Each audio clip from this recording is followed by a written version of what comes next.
The girl saw with horror how the huge python was strangling the pregnant, completely defenseless cat.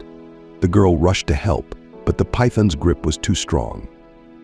The girl burst into tears, realizing that the cat and her unborn kittens could not be saved. But at that moment, someone completely unexpected came to their rescue. Sarah had always loved animals. Since childhood, she had dreamed of a big house where she could shelter many homeless pets. But this dream remained unattainable for now. Sarah lived in a small apartment in a quiet neighborhood on the outskirts of the city. Her one-room apartment was on the second floor of an old brick building. Despite her limited resources, she tried to help homeless animals as much as she could. She especially loved cats.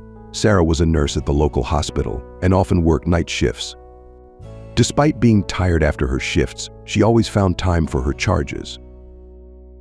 Every morning, Sarah would go outside with a bag of cat food.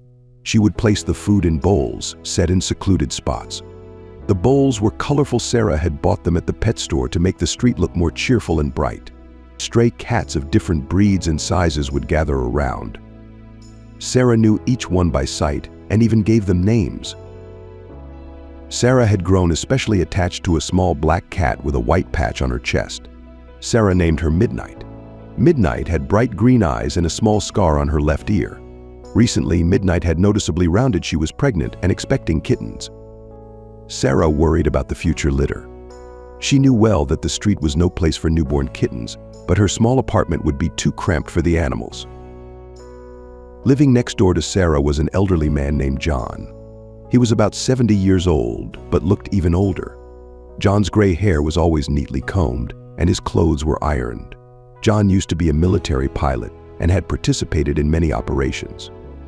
His apartment was filled with photos and awards, reminding him of his glorious past. He had recently moved to their neighborhood and kept to himself. John rarely interacted with anyone and seldom left his house. His only companion was a large golden retriever named Buddy. Buddy was not just a dog. He used to be a service dog in the search and rescue service and had participated in many rescue operations.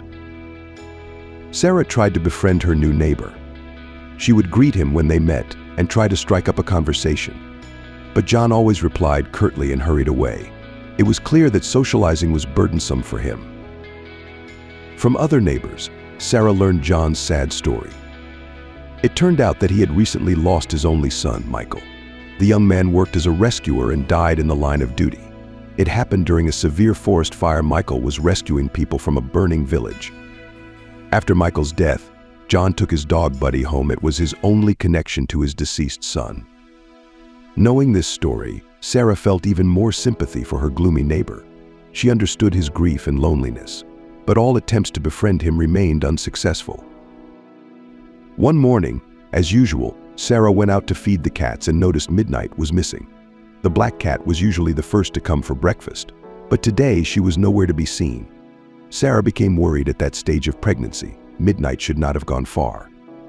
After feeding the other cats, Sarah set out to look for Midnight. She searched the entire street, looking under bushes and in basements. Unfortunately, Midnight was nowhere to be found. Sarah began to worry seriously. She called the cat by name, but only the singing of birds and the noise of passing cars responded. The girl then expanded her search beyond the street. Near the house was a small wasteland overgrown with tall grass. Thorny weeds clung to Sarah's jeans as she made her way through the thickets. Sarah decided to check there too. After a couple of minutes, she suddenly heard a faint meow. Sarah hurried towards the sound. Her heart pounded with anxiety. Parting the thick grass, she screamed in horror. Before her was a terrifying scene. A huge python was wrapped around Midnight's small body. The snake was at least 2 meters long with patterned brown skin. It was slowly tightening its deadly coils. Despite the shock, Sarah guessed that the python, attacking Midnight, had escaped from a neighboring house. Its owner was an irresponsible exotic pet lover. Fear paralyzed Sarah for a moment. A thought flashed through her mind. She was too late. Midnight couldn't be saved. But then the girl pulled herself together. She needed to act, and act quickly. Sarah looked around for something to distract the snake with. But there was nothing suitable around, only grass and small stones. In despair, Sarah shouted for help. Her voice echoed across the wasteland, but only silence responded. The girl tried to pry the snake's tight coils off the unfortunate cat with her hands, but the python's grip was too strong. Sarah was completely desperate and burst into loud sobs, and at that moment, something incredible happened. Buddy heard the girl's cries and sobs. The dog had just gone out for a morning walk with his owner. Buddy's ears stood up when he caught the desperate screams. The dog pricked up his ears and barked, drawing John's attention. John looked at the dog in surprise. The usually calm and obedient Buddy was acting very strangely. He was barking and pulling on the leash towards the wasteland. The old man frowned. Something was clearly wrong.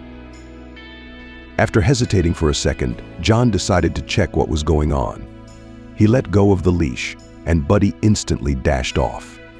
The dog confidently led his owner to the sound of Sarah's cries. His golden fur glistened in the morning sun.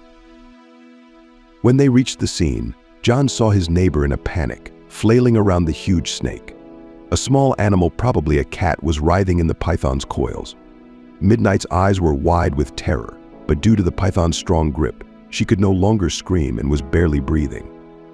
Despite his age, John acted quickly and decisively. He looked around and noticed a thick, dry branch nearby. The bark on the branch was peeling in places, exposing the light wood. Picking it up, the old man rushed towards the python. Buddy, sensing the danger, stood next to his owner. The hair on the dog's nape stood on end. Buddy bared his teeth, growling threateningly at the snake, and began attacking it with his sharp fangs and claws. The python, feeling a serious threat, loosened its grip for a moment. That moment was enough for Sarah. She rushed forward and grabbed Midnight by the hind legs. With one pull, the girl freed the cat from the snake's coils. Midnight let out a plaintive meow but did not resist. Having lost its prey, the python tried to attack Buddy, but the dog deftly dodged the strike. John swung the branch, driving the snake away. For a few seconds, the python swayed menacingly before them, but then it slowly slithered into the grass. The rustling of the grass gave away its movement for some time. Sarah hugged the trembling Midnight to her chest. Tears of horror and relief rolled down her cheeks. She looked gratefully at John and Buddy. Without them, she wouldn't have coped and would have lost her beloved cat forever. During the rescue, Sarah received several scratches from thorny plants, but didn't even notice it in the heat of the struggle for the cat's life. John, saving Midnight, remembered his first aid skills he had been taught during his service. After this incident, John and Sarah grew closer. The old man offered to look after Midnight until she gave birth to her kittens. Soon, the cat safely delivered 5 adorable babies. Among Midnight's kittens was one with an unusual color, completely white with different colored eyes, which is considered a great rarity. Sarah and John cared for the feline family together, and after a while they found new owners for the kittens. The story of Midnight's rescue made it to the local news, drawing attention to the issue of homeless animals in the city. This incident changed both their lives forever. John finally stopped avoiding people, and Sarah found a loyal friend and helper. Together, they decided to open a small shelter for homeless animals. In the process of creating the shelter, Sarah and John, of course, faced bureaucratic hurdles, but with the support of the local community, they managed to overcome all difficulties. John used his connections among former colleagues to find sponsors for the shelter and provide it with the necessary equipment. A year later, the shelter became a favorite place for many residents of the area. Abandoned animals found homes there, and lonely people found friends and companionship. John and Sarah began to conduct lessons in schools about responsible pet ownership, teaching children the importance of caring for pets. Buddy became a real star of the shelter. He helped socialize shy dogs and even babysat kittens, showing remarkable gentleness. Sarah started a blog about the shelter's life, which quickly gained popularity and helped find homes for many animals. Every year on the anniversary of Midnight's rescue, Sarah and John hold an open day at the shelter, inviting everyone to meet its inhabitants and perhaps find a new friend.